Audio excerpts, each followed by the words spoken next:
What is going on, guys? Rewinds here, and in this video I'm going to be bringing you guys some huge spoilers, pretty much the full spoilers for Dragon Ball Super Manga Chapter 88, which is titled The Birth of the Superheroes. So shout out to DBS Chronicles for these translations. So I'm going to be doing, here's how this video is going to work. I'm going to be doing the translations in the first half of the video, and if you guys are more interested in seeing the panels, I would recommend skipping more towards the end of the video, where I'll show you some of the leaked images as well. But let's start off. We have 5 parts to this summary, so we're going to go to part 1 right now, and I'm going to be reacting to this with you guys. Fun fact also, we do have 55 pages for the chapter this month, rather than, the typical 40 to 42, probably because we've been on extended break, so Toyotaro has given us a little bit of extra. So let's start off summary part 1, the birth of the superheroes. The chapter starts with Goku and Vegeta back on Beerus' planet. Goku, Whis, Beerus, and Oracle Fish eat yakisoba, which is noodles, while Vegeta looks upon the sky, looking at his new goal of defeating Black Frieza one day. Meanwhile on Earth, 2 mysterious masked men appear on the streets, calling themselves as the cleanup heroes, Saiyaman X1 and Saiyaman X2, to stop a jewelry store robbery. The robbers and civilians are surprised to see the heroes overturn the thief's car. They begin to deliver their heroic lines in front of the people. One of the thugs points a gun at the heroes, but X1 destroys the gun and puts it in a bag and gives it back to the thief. Then the thieves charge them with knives, but X1 and X2 dodge them with ease. They finish it with the double kick, and the thieves are down on the ground. This is definitely so far, things I'd say that would be better to look at in my opinion. And like I said, I will show you guys them later on in the video, but let's keep this going. Cleanup complete, says the two.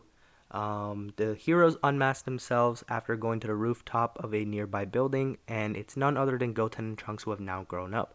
They talk about their dialogues and poses being similar to a game hero, Clean God, but Goten tells Trunks not to worry much since they're a duo while the Clean God works alone. Just then Goten receives a news alert. Trunks gets excited hearing the word robbery, but it's actually a robbery of personal information due to a cyber attack. This makes Trunks lose all excitement, as there's no way they can fight cyber criminals. Goten notes that Trunks isn't so good with computers. Just then Goten receives a call from Chi-Chi, who angrily shouts at him for being late home after school. Both Goten and Trunks haven't told their families about their hero activities, so Goten changes to his regular costume.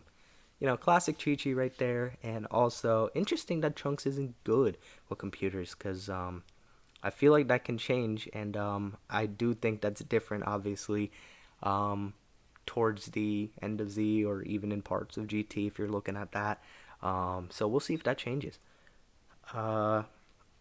Trunks wants them to have a wristwatch to switch costumes like Gohan did. Since he can't ask Bulma, he decides to ask Pilaf to make them instead. Okay, that makes more sense, because Bulma wouldn't want her son to get involved in all that, right? Goten leaves with the flying Nimbus and leaves his superhero outfit with Trunks. Trunks lands on the other side of the street and wonders if he should change his outfit there or go home with the superhero outfit, since he can't risk any civilians to know about his secret hero identity. So that ends part 1. So this is pretty much the premise for them becoming superheroes. Let's move to part 2. So Trunks gets surprised to spot his grandparents at a nearby flower shop. He quickly puts on his helmet to not let them know about him. Dr. Brief spots him and says, "Oh, aren't you the something man who appeared on the scene earlier?" Trunks introduces himself as the hero Saiyaman X1. Dr. Brief's pet dinosaur recognizes Trunks and goes running towards him. Dr. Brief notes that their pet dino doesn't usually bond with anyone other than family so fast, to which Trunks replies that superheroes are loved by all. He orders the dino to sit and flies away. Dr. Brief notes that the number of youngsters flying in the sky has increased in recent days.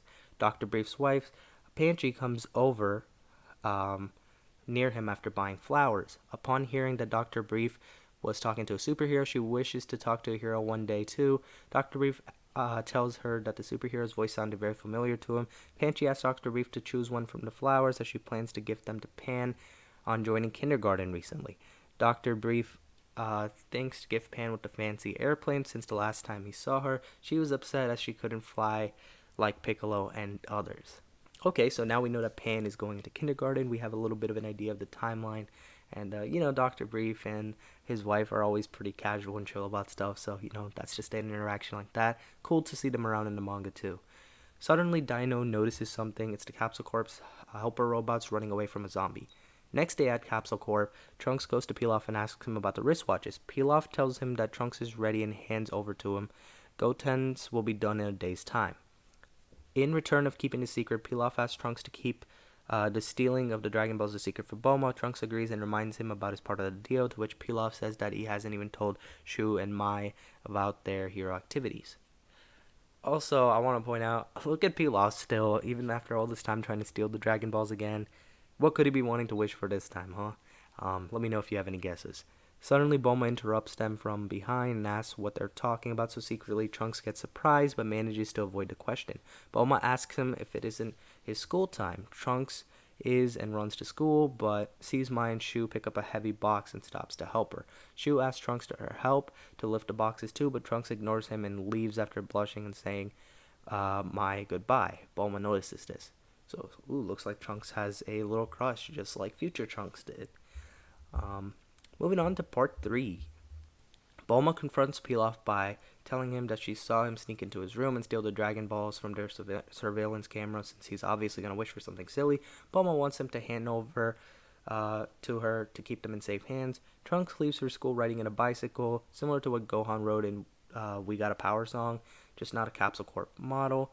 Trunks arrives at school, the Blue Hall High School. He sneaks into his class from the window, but the teacher spots him and punishes him for being late. Trunks' friend Compass asks him about the reason why he's late, to which Trunks replies that he's been busy with some after-school work. Compass assumes... what a Dragon Ball name, right, first of all. Compass assumes it's related to Capsule Corp, since Trunks is going to become the next president, but Trunks makes it clear to him that he doesn't wish to be on that position.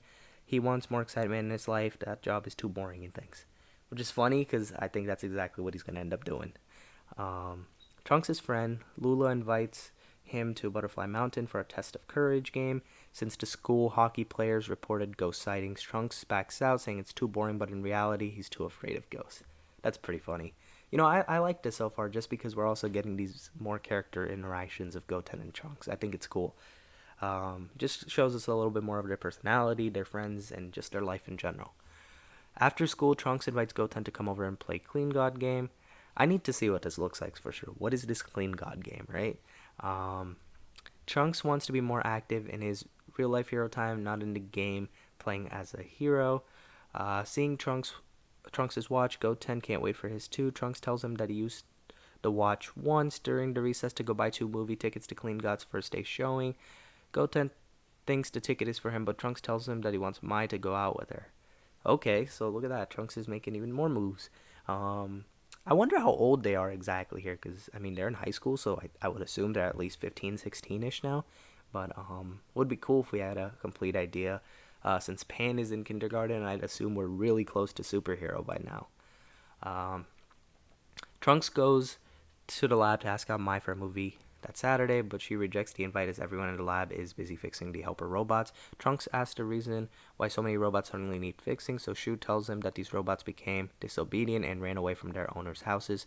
Pilaf believes that there's no malfunction, must be someone else's doing. Shu tells that according to some rumors, there's a group of people who appear at night and modify the robots, causing them to malfunction. Trunks thinks to catch those guys to free Mai for next Saturday. Okay. And then now we got part 4 and 5 to wrap up the chapter. Trunks gets Goten and goes out to the streets at night. The boys don't see anything suspicious in the area. Goten mentions that there have been reports of ghost sightings in that area too. Trunks shivers in fear while Goten is calm. Trunks says that as the son of a scientist, he can't believe ghosts are real, but Goten reminds him both Goku and Vegeta both died once and came back as ghosts to the real world. Good callback for Goten. Trunks bumps into a seriously injured faced man, gets scared, and hides in the alley.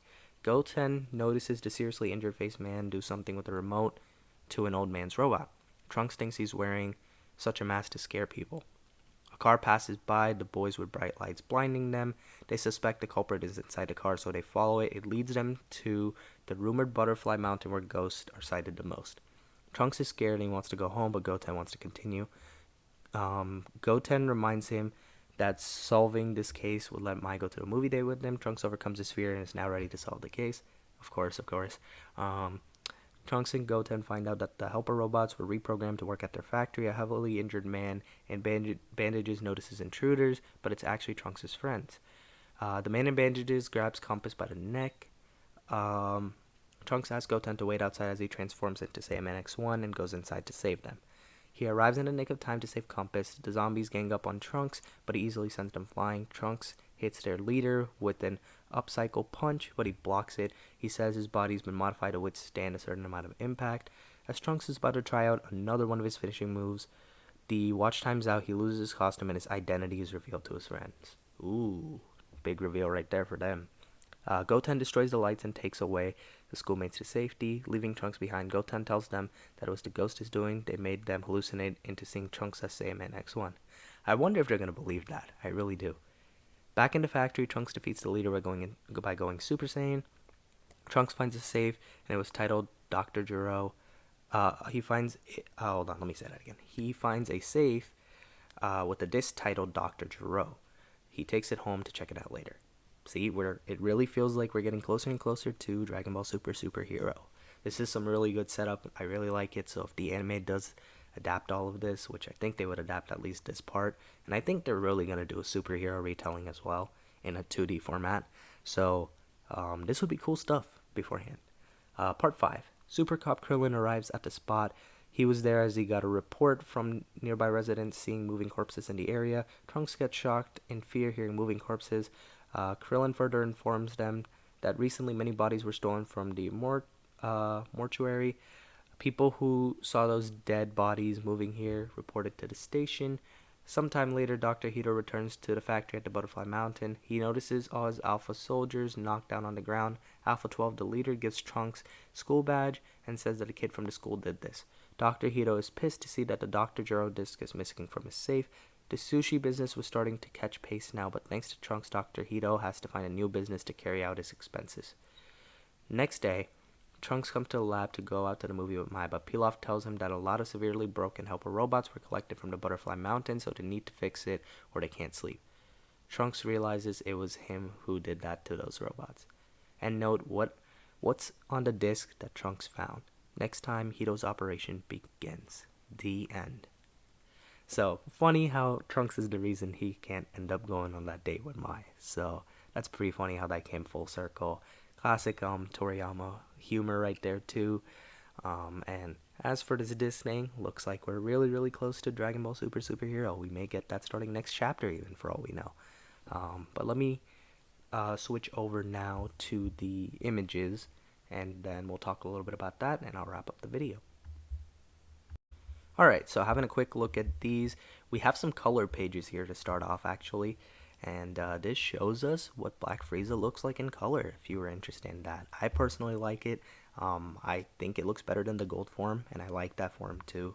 I know some people are a little tired of color changes, but you know, I'm kind of just used to it now, and I don't mind it at all. I think it still looks like a dope form. This is a cool double spread right here. Well, not a double spread, but it's a cool little side-to-side comparison. Looks really cool. We see some zombies, pretty much what the chapter is centered around, and some characters also showed in this Blue Hall High School. So, cool stuff, cool stuff. And we go up over here, Saiyaman X1 on duty, and I am going to skim through these really quick, by the way, just so I don't get hit with copyright. But here we go. We see Dr. Brief and his wife as well. We see Trunks in his outfit. Go on a little bit, seeing a little bit more of that, seeing them interact as well. And here we are, some robots. So a lot of Dr. Brief in that first 4-panel span. Then this is the part where Trunks arrives at school. This is where Trunks is asking Monode, and Bulma seems to notice. We go over here as well. A little bit more things happening on the way to school, and then here we are in school where Trunks gets caught for being late. Part 3, video games after school. Always fun, right? Going on here, we see some new characters. Seeing a little more, we see Goten with some characters. I see Trunks playing basketball. That's pretty funny. I didn't even see that mentioned there. Probably because it's a minor thing, but that's cool. And then they're playing video games here. And there's the picture of the Clean God character. Part 4, Saiyaman in action. By the way, let me know if you guys like these new Saiyaman outfits more than the one Gohan had. Here we are. We see him in action a little bit. I think they look better. I still don't think they look all that great. But yeah, here's Trunks in action again, beating up these zombies. I don't know if any of you are getting that vibe too, but I feel like this one was, I mean, even though we got a lot of Goten too, I feel like a lot of focus was also on Trunks. Um, since Trunks was, kind of running the things of let's make this outfit, and he was talking about his motivations and whatnot. I'm glad we did get some Goten stuff too. It was pretty cool, but I feel like this one gave Trunks a little more spotlight than it gave Goten. So here they are again. Trunks is fighting, and Goten's pretty much rescuing, and I'm pretty sure we have one here where Trunks goes Super Saiyan. Cool to see. It's been a while since we've seen that. First time we've seen that with them all grown up in a long time, unless you're counting yeah, pretty much only in GT, right? So first time in Super seeing that. And then part 6, the confidential disc. And by the way, we have so many images this month because again, extra pages. And there's the disc. And again, sorry that I'm not like staying on the images too long. Been hit with copyright for this before a couple times, so I'm not trying to risk that again because it's a whole hassle to get your video back up after that. Here we go. Trunks is panicking after he's talking to Krillin towards the end of the chapter, and there's Dr. Hedo or Hito, however you want to say it. He's not happy, and then Trunks realizes here that he's the one who caused this robot mess, so he can't take Mai out. And I think that's it. Yeah, but let me know what you thought of this all in the comments below. If you guys did enjoy the contents of this chapter, let me know. And if not, what do you think they could have done better? Personally, I just based off what I'm seeing so far, I loved it. I love seeing some of these other characters get more shine, and it's a good change of pace, and it's also good setup for Dragon Ball Super superhero content. So that's my thoughts on it overall for now. I will review it when the full chapter comes out. But that's going to wrap up this one. If you guys did enjoy the video, be sure to hit the like button. Subscribe to my channel if you guys are new. Hope you guys have a good day or night whenever you guys are watching this video. I'm Rewinds, and I'm out.